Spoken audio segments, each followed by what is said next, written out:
सासू माँ बदल गई। कहानी उस घर की है जहाँ बहू और बेटी को एक माना जाता था, लेकिन फिर अरे शिखा बेटा, तू रसोई में क्यों घुसी रहती है? जा, रोटी मैं बना लूंगी। नहीं माँ जी, आप बैठिए, बस सारा खाना बन ही गया है। श्वेता को बोल देती हूँ, वो खाना लगा देगी सबका। सॉरी भाभी, मेरे पास वक्त नहीं है। माँ, मुझे पैसे देना, पार्लर जाना है। हाँ हाँ चली जाना, भाभी को भी ले जाना। वो भी जाने को बोल रही थी पार्लर, पर पहले ना मदद कर दे उसके खाना लगाने में। देख माँ, वो बहू है, उसे बहू रहने देना, इतना सर पर मत चढ़ा भाभी को। श्वेता, ज्यादा मत बोला कर। बहू और बेटी में कोई फर्क नहीं होता है। जा जाकर काम कर। ननद को माँ का भाभी से इस तरह प्यार करना बिल्कुल अच्छा नहीं लगता। वो बार बार किसी न किसी तरह माँ को भाभी के खिलाफ भड़काती रहती, लेकिन कोई फायदा ना होता। एक रोज, अरे बेटे किशन, जा बहू को कहीं घुमा कर ला, सारा दिन घर में काम करती रहती है। हाँ हाँ माँ, हम लोग जा रहे हैं ना गोवा। अच्छा जी, भाभी ने तो हमें बताया भी नहीं। वैसे तो सारी पंचायत करती है, ये गोवा वाली बात क्यों छुपा गई हमसे? अरे क्योंकि उसे खुद नहीं पता था बहन, मुझे टिकट सस्ती मिल रही थी तो मैंने बुक कर दिया। हाँ शिखा, पैकिंग कर ले, संडे हम जा रहे हैं गोवा। दोपहर में शिखा पैकिंग कर रही थी कि सास आ जाती है। ये क्या बहू, साड़ियाँ? अरे गोवा जा रही है घूमने या फिर शादी में मायके हैं? माँ जी, ऐसा कुछ है ही नहीं, समझ में नहीं आ रहा क्या रखूं कपड़े में। अरे तेरी और श्वेता की साइज तो एक ही है, उसके कुछ मॉडर्न कपड़े ले ले, आकर लौटा देना। हाँ माँ जी, ये ठीक रहेगा।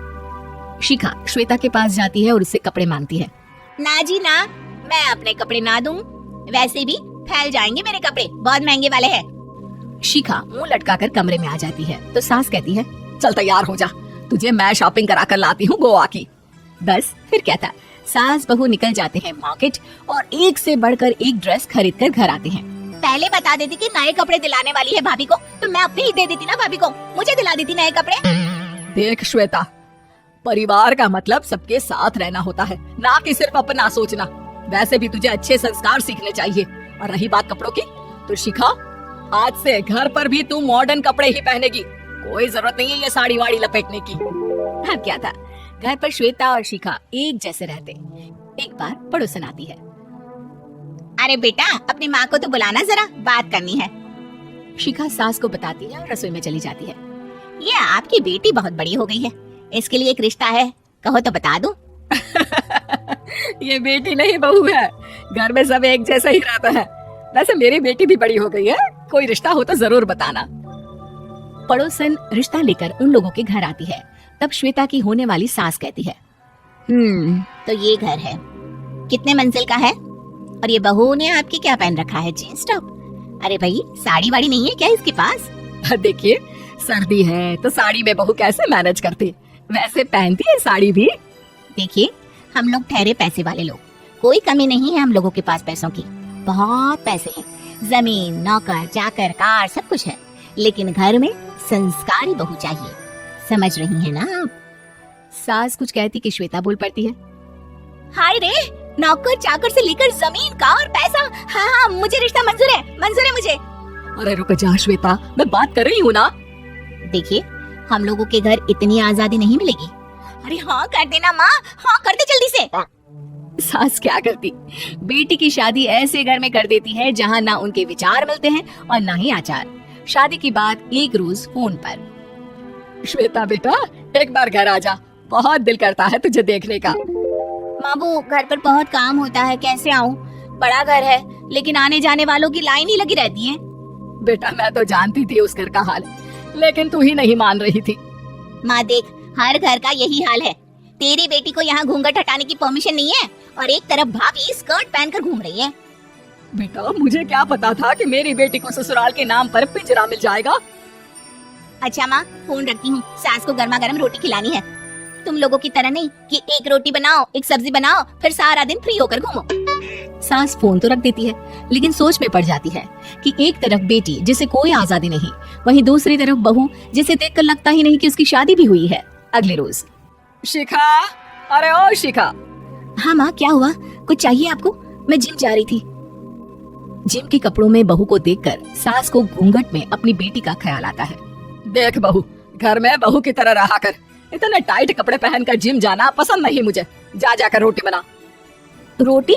माँ अभी तो शाम के 6 बजे हैं, इस वक्त रोटी? अब क्या मेरे खाने पीने पर भी पहरा है? अरे जब मर्जी तब मैं अपने घर में खा भी नहीं सकती क्या? बहू को अजीब लगता है।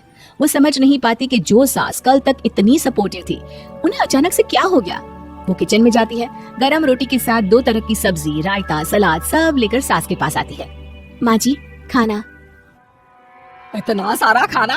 राक्षस समझा है क्या मुझे? रोटी मांगी थी मैंने गर्मा गर्म बस। पर माँ जी, रोटी खाती किससे आप? सब्जी तो बनानी थी ना। अरे भूख मर गई मेरी तेरी बहस से। जा जाकर काम कर, अंदर पूरी रसोई साफ कर। बहू अंदर चली जाती है। थोड़ी देर में श्वेता घर आती है। अरे शिखा जल्दी से चाय ला, पकवान बना, मेरी बेटी आई है। अरे नहीं नहीं माँ, ड्राइवर बाहर खड़ा है। मैं तो घर का कोई सामान खरीदने के बहाने यहाँ आ गई हूँ, मुझे जाना होगा। अरे बेटा, पर कितने दिनों बाद देख रही हूँ तुझे, रहने आ जाना 2-4 दिन के लिए। आ जाऊंगी माँ, जब मेरी सास मरेगी तब। मैं तो रोज मन्नत मानती हूँ कि मेरी सास मर जाए तो अच्छा है। अच्छा चल, जा रही हूँ माँ। हे भगवान, कैसे कैसे दिन देखने पड़ रहे हैं मेरी बेटी को। सास अंदर जाती है, जहाँ श्वेता की जिम वाली सहेली का फोन आया होता है। क्या बात है, आज जिम नहीं आई? अरे पता नहीं यार, आज माँ को क्या हो गया अचानक। पर खैर कोई नहीं, लगता नहीं कि मैं अब जिम आ पाऊंगी। शिखा स्पीकर पर बात कर रही थी, जिसे सास सुन रही थी। यार ये सास ना होती ही ऐसी है। मैं तो कहती हूँ बुढ़िया जल्दी मरे और तू आराम से जिए। शिखा को सहेली की बात पर गुस्सा आ जाता है। माँ के मरने की कौन सा बच्चा दुआ मांगता है मोहिनी? आगे से ऐसी बात मेरे सामने मत करना। हमारे घर की शोभा ही माँ है। क्या हुआ जो थोड़ी शक्ति दिखा रही है? उसमें भी कोई ना कोई उनकी भलाई ही होगी।